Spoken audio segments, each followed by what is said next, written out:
ये साहब की कुंडली है जो आप स्क्रीन पर देख रहे हो। इसमें लग्न चार्ट है, इसमें नवांश चार्ट है और विषुवंतरी दशाएं हैं। सबसे पहले हम विषुवंतरी दशा को देखते हैं। तो इस तरफ लिखे हुए हैं प्लैनेट और इस तरफ लिखी है एंडिंग डेट। तो 2034 तक एंडिंग डेट है, 2034 तक बृहस्पति चलेंगे।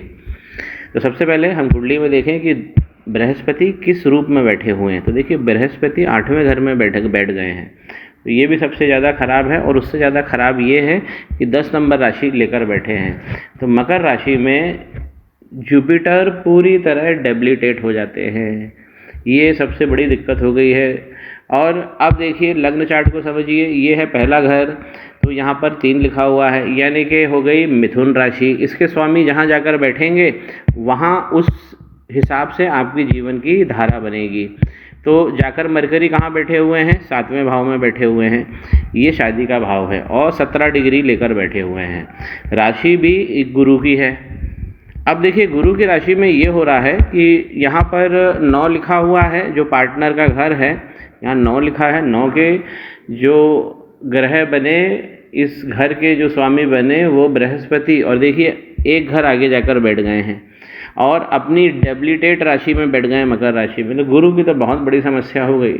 अब गुरु अगर गड़बड़ हो जाएंगे और इस प्रकार 8वें में जाएंगे तो स्वास्थ्य, विवाह, संतान और जो हमारा सोशल स्टेटस है, इन सबको बहुत सारी जगह पे प्रॉब्लम आएगी। 74 जनवरी का बर्थ है तो अभी ये 49 के हो गए हैं। तो एक प्रॉब्लम तो स्पष्ट हो गई कि इसमें बृहस्पति बहुत ज़्यादा वीक है। तो मकर राशि में बहुत ज़्यादा वीक हो जाते हैं। अब एक बार पुनः समझिए चार्ट को। अब देखिए पहले भाव के स्वामी मरकरी यहाँ जाकर बैठे हैं। तो ये भी क्या है कि वैवाहिक जीवन में संन्यास की भावना दे जाते हैं। तो यहाँ पर जो लग्नेश है मरकरी, वो उनका 7वें घर में बैठना व्यक्ति को बुद्धिमत्ता तो देता है, लेकिन वही है कि जो पारिवारिक और विवाह वाला जो जीवन है उसमें वो संन्यास दे देता है।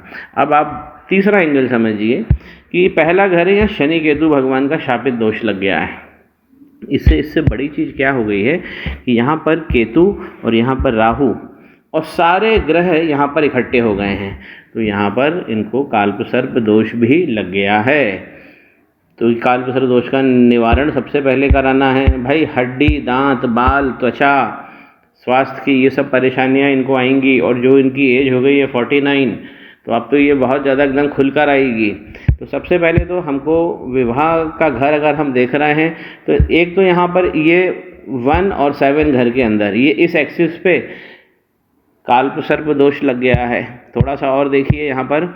अब देखिए कालसर्प दोष तो लगा है क्योंकि यहाँ पे केतु और राहु के बीच में सारे प्लैनेट इकट्ठे हो गए हैं।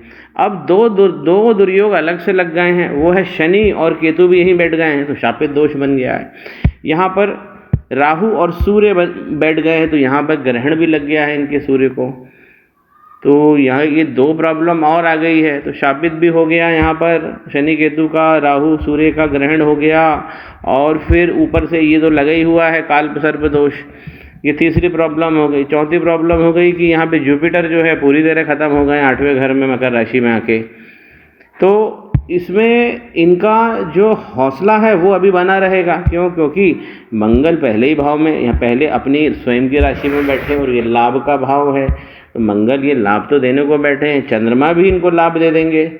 इनके जीवन पर इनकी माँ का असर, बहुत प्रभाव जो है बहुत गहरा पड़ेगा।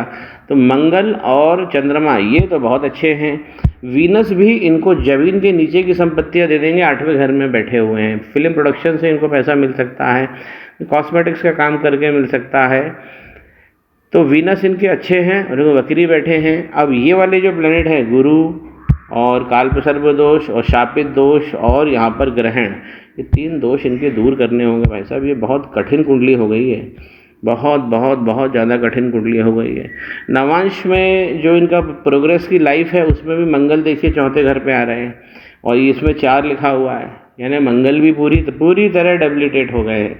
जो मंगल लग्न में अच्छे से बैठे थे वो क्या है, नवांश में जाके गड़बड़ हो गए हैं यहाँ पर।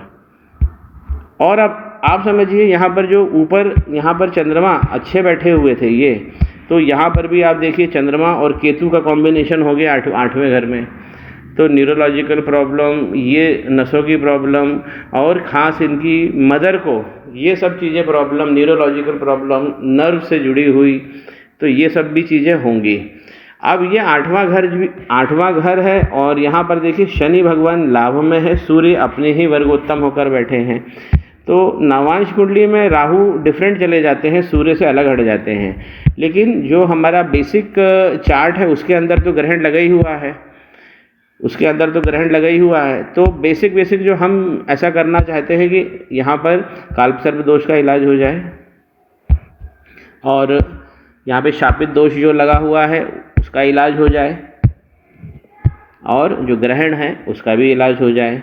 तो हमको 3 जगह करना है और जुपिटर का यहाँ पर यंत्र बनवाना पड़ेगा, क्योंकि जुपिटर का यंत्र बनेगा तो इनका स्वास्थ्य और समृद्धि ये सब बनी रहेगी। नहीं तो इनकी कुंडली बहुत ज़्यादा वीक हो गई है। और जिस समय आपने शादी करी थी उस समय भी अगर आप थोड़ा सा पूजन करा लेते तो कभी भी इनके वैवाहिक जीवन में दिक्कत नहीं आती। वैवाहिक जीवन इस 7वें घर में बहुत सारा डिस्टर्ब हो गया है, सामाजिक प्रतिष्ठा वगैरह ये सब चीज़ें फंस गई हैं। तो पहले तो कालसर्प दोष का कराइए, ग्रहण कराइए, शापित कला करवाइए और बृहस्पति का यंत्र बनवाइए। दोबारा मैं आपसे चर्चा करता हूँ।